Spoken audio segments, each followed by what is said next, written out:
I know I would have made more sense to have this epiphany before I hit record, but no, I'm gonna smoke. I'm gonna smoke. I deserve that. Good for you, man. After destroying you in 2K yet again, just beating you mercilessly with the Pelicans against your shitty ass fucking what bozo squad were you? Oh, the Cavs, you dick rider, dude. Fucking who's your star? Spida? Oh, it's Donovan Spida Mitchell. It's fucking actually stupid. Garland. You know who I get? Garland wants to start till he fell out with him because the game's stupid and him be the guy doing the fouls in the fourth quarter for free throws. Oh, you have 4. Let's have him do them.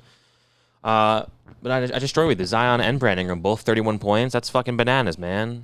Zion Williamson really is a star. It's just like he's like, you should get rich, you should fuck just fucking whores, you should be fat, not work out, show up late, constantly be injured, just never do anything, never amount to your full potential. But when you do play to dominate, everyone's like, is he good? Because whenever he does play, he gets like 27 points a night. It's really tough stuff. It's cute that you think you destroyed me in this game. You ever notice how like I quickly would just come right back up and catch up, and then all of a sudden I would just stop catching up? Right. More so along the lines of like me dialing it back for a bit since I've having a little more fun with it. Then you get close, and I rip the carpet out from under you. The running count right now is 11-2 in the last couple days of play, bro. You've won 2 games, and one of them was a bullshit buzzer beater you shouldn't have even won. How does it feel knowing that I am better at this than you are, and that this is something you were not going to be able to compete against me in? You know, you think it's 11-2? It's 11-2 because I'm allowing it to be 11-2 right now. If I just really win 9 straight. Win 9 straight. So when we record, Alex, the next episode, we can start off by saying what the running tally is again. They'll be like, "Oh, that's weird. I thought Robbie would have won some." It's weird. Now it's 14-2. Now it's 17-2. Now it's 37-2. If I did 9 straight, you wouldn't be able to handle that kind of shell shock. 3-peat. Fine. Do a 3-peat. Fine, easy peasy, bro. Join the ranks of the Bulls and the Lakers. Make the Cavs a 3-peat team, bro. No, dude, you're not even remotely a fucking challenge. It's cute you think you are. It's cute that you think this is what trash talk sounds like. It should sound like I have no witty comeback. Yes, because you're so much of the whole like, yeah, it's cute, yeah, dude. I'm gonna fucking sit here, eat my fucking Teddy Grams, and just fucking let you run the show since you're the big trash talker. You're so good. Since you're so much better at fucking 2K than me, you're probably so much better at podcasting than me too. So why don't you fucking talk? That's true. Actually, you've been holding me back this whole time. I believe it. Why? You know, I amuse you. I'm sorry, humor you and let you think that you're running the show. Like, I'm gonna go back to my 2K example because if you remember when we first started playing, I wasn't winning any. And the scores were like 20 in your favor to 20. You had a 20 deficit. Now, also, you notice how like it's constantly just one back and forth. Sure, 20 deficit? I'm 20 behind you. You forget the point. You forget the word point in there? I thought deficit just implied point. You're a 20 deficit. What are they using keeping scores? They're not Hershey Kisses. They use it's points. Okay. Zion would love that. Zion would put up 45 a night and points translated to Hershey Kisses, man. All right, now every time we're playing, it's like I'm only a basket That's one of those behind. Double entendres if you think about it. Say it again. What's a double entendre? I didn't hear the double entendre was. What were you saying? I was saying that you notice how the score now has been where it's only one basket behind, or it was one basket behind. Bro, let's do some quick arithmetic. We've been going the triple overtime. We went to We've been going the triple double overtimes. Why do you think that is? Because I don't lose. I lose when I choose to stop. When I get bored of the game. Here's the statement being made here. Robbie says we lost in triple overtime by 1 point. Not this particular game, but I mean in the past. This particular game, according to our TV screen, says he lost 121 to 116 in single overtime. Bro, we both know any day of the week I can school you in 2K and I can school you on the real court outside. Yeah. I am better at this than you are. Man, how does it feel? You know what? No, you're right. There's at least a chance in 2K you might pull every 2 out of every 11 games. You don't pull any games when we're playing on the actual court, dude. Dude, it's really fucked up. All you gotta do is say, ow, my ankle. I think I broke my ankle. Oh, I think I broke my toes. Oh, I think I broke my wrist. I think I broke my elbow. Dude, it's fucked up that as your older brother, I allowed you to go through life with this unchecked ego when I should have been keeping you in the balance and letting you know how good I really am at these things. Someone put me in lockers and shit. Yeah, dude, fucking. Once we're off of here, bro, I'm gonna just annihilate you. You're gonna wish you never unlocked this beast. Can we play more 2K? You're gonna wish you were never fucking born, bro. When I'm done with this. Fucking better watch out, dude. It sucks that we have to, sit here and record this podcast instead of just playing more 2K right now. Especially though, considering that we went against the great one, Jerry Seinfeld, the chosen Rosen, and he always says, think of comedy like a chain, and each day you work at it, that you're adding another link to your chain. Then but when you stop working, you break the chain link, and you don't want to start with it. The more links you have, the longer your chain is, the less you want to start over. And I agree with that mentality. from The Chosen Rosen. And somebody, not me, not I, was like, oh, dude, let's just fucking take off 2 days. Like, again, as if we've earned that. We have. So we took off 2 days. I have earned that. And, you know, I'm not going to lie. It feels like the chain's broken a little bit. Really? It does. I felt a nice little bit of happiness. I'm like, dude, I've recorded like every day for like 3 whole months. And it's with the drop of a hat. I don't feel like it. Let's not do that.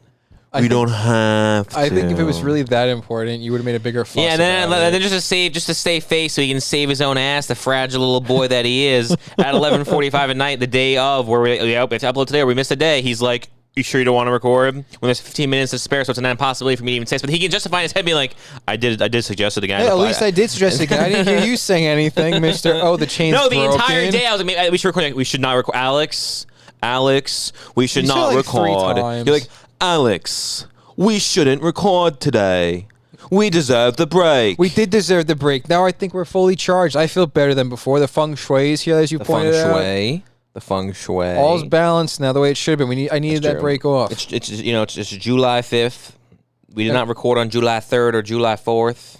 We were busy vacationing. Honestly, we were vacation, busy watching Jaws. And honestly, you know, if you fucking didn't watch Jaws on July 4th, you are a bottom dollar bitch. The fact that that's not a thing every single person does is just astonishing to me. I've never met anyone who, when they say even for the 4th and I say watching Jaws, they always go, "Why? That's weird. You watch that in Jaws?" I'm like, "Yeah, I watch it every year." That's weird. You watch a movie every year for the 4th of July. I didn't know people did that. It's like, oh, that's awesome. That's really weird. I know everybody who gets it. I know that people as dumb as you could, you know, get this far into life without being caught. Someone to be like, oh, that person's too stupid to, you know, run their own day to day. Not everybody has an older brother who allows their younger brother's ego to be completely unchecked his whole life to develop that intelligence. Most people get beaten to the ground. Yeah. You're welcome. That's a really sound argument there. You allowed me to be so smart. Yeah, because your ego is unchecked. Right. Most people get their egos checked. Why didn't you check my ego then? Because I wanted you to be smart. And now it's biting me in the ass because now I'm stupid and you're smart. Right. And now the reverse is happening. We were checking my ego all the time. It really sucks. Yeah. So you let me. So basically, I'm the flower who's like, now you're in the shadow of my flower where you can't get enough sunlight. No, you're like if there was this rose that grew up in the middle of the concrete. Right. That everyone's marveling. If you saw a rose shooting up through the concrete, would you pluck that rose, or would you just marvel at it? What? What are you talking about? What? What are you talking about? Yeah, how many basketball references can we get out there? Man. That was pretty good. That was 3. That was a back to back to back to back to back. That was sick. Talk about 2K playing basketball, making basketball references. Fucking dude, we're fucking whitest kids you know. Straight up. Next gen. Next gen. Dude, that's what we should call the show. Whitest kids you know. Next gen. What's he gonna do? Sue us? Surprised there hasn't been one of those yet. He's dead. Yeah, but the other guy. The other guy's not relevant. No one knows anything about that guy. That guy sucks. He's on a TBS TV show. Okay, he's a loser. The only one in that group who was funny was fucking Trevor Moore. And he was like top tier funny too, you know? Must really suck being those guys, you know? At least you're kind of funny, and I'm awesome and super funny and cool and charismatic and charming, right? All those things. I appreciate that. Fucking no, me, I'm those things, and you're kind of funny. Yeah, I appreciate that. Right. Okay, take credit for it. Exactly. Trevor Moore, he's all those things, you know, and then his friends are just stupid. See, I feel like it's got to be worse for him though. Because every day he has to go to work. It's definitely terrible, you know. God for every day. I mean, it's got to be even more annoying when it's like at least you contribute 1 out of every 15 shots. You know, 2 out of every 11 games you can win. 2 out of every 13 games. I'm sorry, my math's off. Because I'm letting you win. You're letting me win. Yeah, I guess that blonde guy from the Whitest Kids You Know was really letting Trevor Moore win and be funny. He allowed him the shot. Yeah, this whole entire this whole sketch about saying you can't go on TV. For instance, for legal purposes, all right, it is illegal for you to say, I want to kill the president of the United States of America. Highly illegal.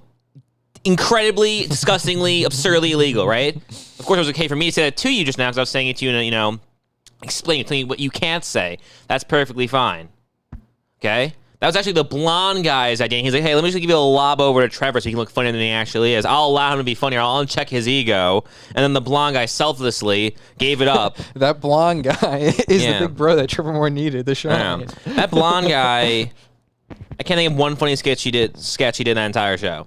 That's because he gave all the funny parts to Trevor Moore. You're right, I forgot. I just pointed it out and then forgot about it immediately. Fucking idiot. Dude, I can't believe myself. See, you just proved my entire case. What's that blonde guy's name? Also, you know, it takes a very refined ear to listen to this podcast and realize that you have to listen to a lot of episodes to the point when you can realize that it's like, wait, Alex doesn't know who that person's name is?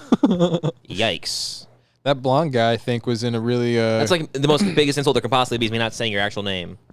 Well, you also like to make sure that everyone knows in case they didn't realize. You're like, I know who you are, then you fucking know. I don't know who you are. It means you're not. It means you're not known. What's the show called? Whitest? I was looking up the name of their movie, but who the fuck remembers the name of that movie? Oh, yeah. Like, we're two guys trying to get laid. Starring Trevor Moore and Zach Krager. His big What a brother. dumb name. What a dumb IMDb picture. From Arlington, Virginia. He was in a TV show, the guy from Clock Stoppers. Yeah, that's a TV show where they're both like, and Anthony Anderson too, right? Yeah, I think that's the one. Yeah, it's called like Young Dads or something. Yeah.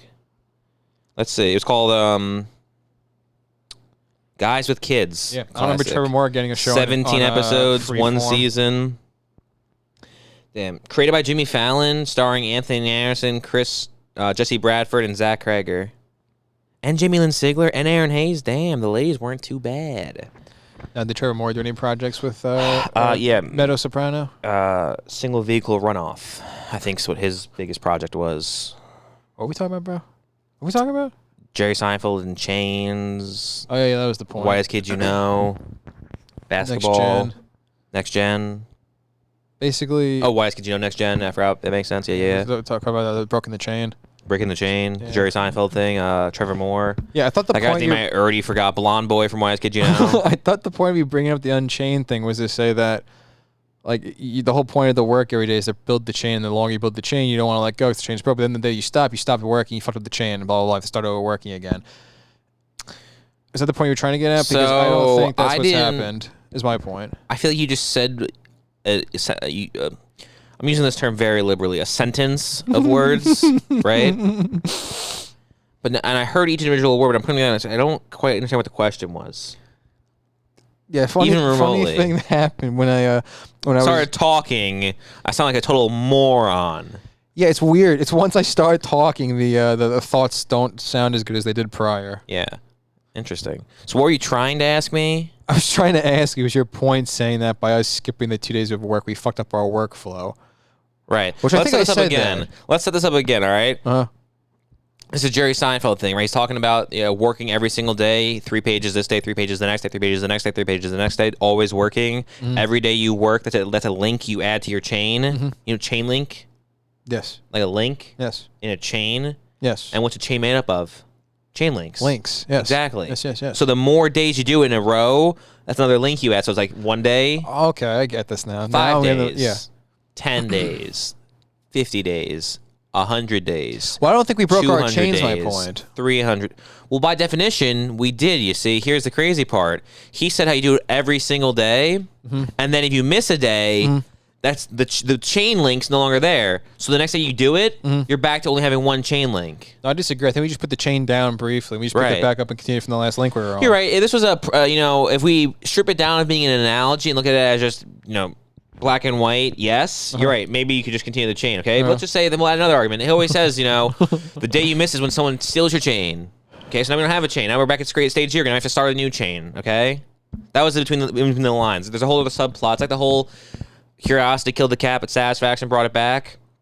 What Jerry Seinfeld actually meant to say was that every day you don't do the chain, someone's going to rob it from you blind, so you're a dumb motherfucking idiot if you don't properly, utilize your time and make sure to record and do everything else. He doesn't usually say that part anymore because he doesn't like to curse too much on stage, so he kind of drops that second half. Okay, so I was gonna say that last part didn't sound like it was. That's more like the naughty '90s Jerry Seinfeld. Right. I still disagree. I think what I said is way more accurate, way more correct. Well, I mean, you're the one who's a billionaire, so... That's true. I'm also not allowed your ego to go and check, so I really don't know who holds the cards and knows all the answers. Well, that's another thing. I mentioned it the other time, about your convictions, how you're like, I hate pot, I like pot. I hate drinking, I like drinking. Do you ever think, Alex, since we're really just laying down all the realities here of how I let your ego go and check, do you think... Yeah, I'll take a Teddygram. Thanks, man. You're the best, bro. Anytime, bro. Thanks, bro. They're good. Yeah, they're really good. At least... Cocoa. Made real cocoa Teddygrams. You would think that, since I allowed your ego to go unchecked, that maybe... I said I hate alcohol and I hate pot, so that way you could see how absurd those viewpoints were, and you could establish your own. And you could establish. Yeah, that was convincing. Sorry, it's just too much food in my mouth. That's the problem. Too much real cocoa. The real taste just too much real cocoa, guard, man. You know? These little bears are made with real cocoa. You ever think that I allowed you to realize those convictions are silly so you could form the actual opinions? You ever consider that? I'll tell you this. I haven't. That's really silly of you. It could be. Also, though, I will say this. Not only do I not think you're smart enough to even possibly conceive that. Well, I just conceived it, so. However, that's what I was going to say. I'm a little perplexed that you're even smart enough to be able to come up with that lie in the first place. So now you're second-guessing your entire life. So not at all. That's the difference between you and me, okay? Unlike you, who says, I hate pot, I like pot, I hate this, I like that. I'm a little sure of myself sometimes. And right now is one of those times. But how can you be so sure? Because you are a fucking idiot. And by no stretch of the imagination, not mine, not yours, not anyone's, are you the puppeteer and the meister of all this? I don't know, dude. I said we should take off. I know, dude. I said we should take off 2 days to go off 2 days. I think I really am the puppet master. You said that weekly, too. So it's like, you think I am puppet master? It's my wrist stapler. And then my office was here, then I was pushing. See? If you said that was you, I'd believe that. So you saying the version of me that you think is the more believable is the guy that eventually sets a building on fire because he's had enough and just bolts it. No, hold on, babe. I got one. This one. Yeah, that's a metaphor. You know what's sad? So the balls represent balls. Yeah. Nice one. You know what's sad? What? For a second there, I convinced myself of the argument that I was trying to present before all of us today. And then you said that... And then you pointed out that... What is that thing you pointed out 2 seconds ago? That you're a fucking idiot? No, you said something very specific, dude. I was on a... Teddy bears made with real cocoa. No, god damn it, Alex. You know what? You interrupted me by laughing. You know what's depressing? The guy who runs teddy bears, because these are called teddy bears. The guy who runs, who has the Teddygram company, right? He's probably a cool guy who runs that division, right? Maybe he'd be like, yeah, I'd love to sponsor the fucking, Stoner Cum podcast. Maybe. Who knows? Unfortunately, this motherfucking shit, since everything's owned by someone else, that means we have to convince. What's that say? Jesus, I can't see. Dude, it. I can't see. I can read it myself. I was trying to make it a part of the conversation. You're such a fucking failure. You can't even read one word. Thank you. Okay? Jesus Christ. I don't think they're in the business of, cum, smoking pot, and everything else. So I was going to say, it sucks, because imagine if brands weren't all owned by the same fucking, overarching figure. It'd be a hell of a lot easier to get these brands to sponsor us. Probably a lot better. Then we can talk about all the cum and smoking we want. I know. That's all we want to talk about. It's like, that and basketball. Fucking, Pib. Who's drinking Pib? The guy who's in charge of being the CEO of Pib. He probably would love this show. He's listening right now. You know who owns Pib? Coca-Cola. They're not going to do that. There's too much red tape and bureaucrat shit with Coca-Cola for them to sponsor this podcast, And then we can't get Pib because of them either. It's not fair. Yeah, that's nonsense. Too many monopolies, man. We need more esoteric things. Maybe we just don't let people know we talk about cum and pot. I'm just going to say you work at a farm. Maybe we do that. Maybe we change our image to that, and we have to have it where people... Yeah. So I'm clearly the one who's controlling the strings. It's the scene. It's the fucking It was actually a perfect example of one of the, this is all acting. That was the deleted scene from Game of Thrones where that maester actually stands up straight to Tywin and is like, I'm just like getting pussy. Yeah, it's hard. I convince myself sometimes it's real. It was like the scene with fucking and that terrible episode of It's Always Sunny with Bryan Cranston from last week and Aaron Paul. Yeah, that was a lot. Where he was like, I'm the one in charge. I'm the one who knocks. If you don't know who I am, then maybe your best course would be to tread lightly, And then he's like, I'm just kidding, Aaron Paul. Aaron Paul was so bad. That episode was fucking just egregiously, annoyingly bad. Yeah, it's amazing that Aaron Paul managed to trick Vince Gilligan so much so to be like, he's got great chemistry. We can't get rid of this character. He has to stay on here. And then he's proceeded to never present that chemistry ever again in any facet. But none of that acting prowess, none of that interest. The voice does not change at all. Yeah, but somehow the voice only works with that one character. It doesn't even work in his real life when he's just being himself. When he's playing Aaron Paul. And it's like, maybe Need for Speed needed a different actor to take that into the next era, putting it into a major motion picture. Was this supposed to be a series of films like the Fast and Furious rival? I think so, and that's like one of the dumbest plans possible. And they're like, all right, how do we go up against the world's most interesting Least like any other man, Vin Diesel. Vin Diesel is the most, like, the perfect number of random occurrences all together, you know? It's like you go into the character creation mode and you just had everything as randomly assorted, so nothing at all looks, rhyme or reason. Mm-hmm. That's Vin Diesel. Okay? Mm-hmm. And then they said, all right, let's get Aaron Paul to do that. And that, like, what a leap of faith and logic that must be to go from Vin Diesel type, Aaron Paul type. Yeah, you got Vin Diesel, scrawny little bitch boy. Mm-hmm. Scrawny little bitch boy. Scrawny little bitch boy tweaker. Who says bitch? Then you got Vin Diesel. And also, here's the real proof that Vin Diesel tries. Here's the thing. Now people would have thought in like 2012, 2011, 2009 with Breaking Bad at its height, right? Mm-hmm. Vin Diesel, better actor than Aaron Paul. You know why? Why is that? Vin Diesel talks like a lunatic in real life, but he has enough common sense to be like, you know what? Maybe Dominic Toretto shouldn't sound like that. Maybe he should have a different voice.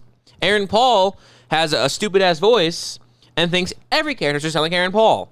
What was the secret agent movie that Vin Diesel did for Disney? The Pacifier. He sounds different in that, too. He does. Or look at Xander Cage. Yeah, or Riddick. This guy actually... Look, do you see the way he looks in Xander Cage 2?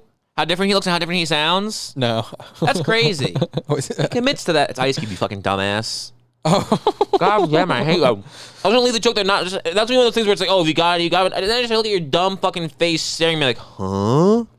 You ever think Xander Cage 2? You ever think maybe I just knew that reference was just too far gone, no one could understand it, so I played the idiot, so you'd have to explain the joke so you didn't look foolish for saying the joke? The very few people in this world, who have seen Xander Cage or the return of Xander Cage, then there's even a small group of that people who remember that, in fact, Xander Cage 2 was with Ice Cube. And then there's a microscopic amount of those people who listen to this podcast, and they would have got it. And they would have felt special for it, and you robbed them of that.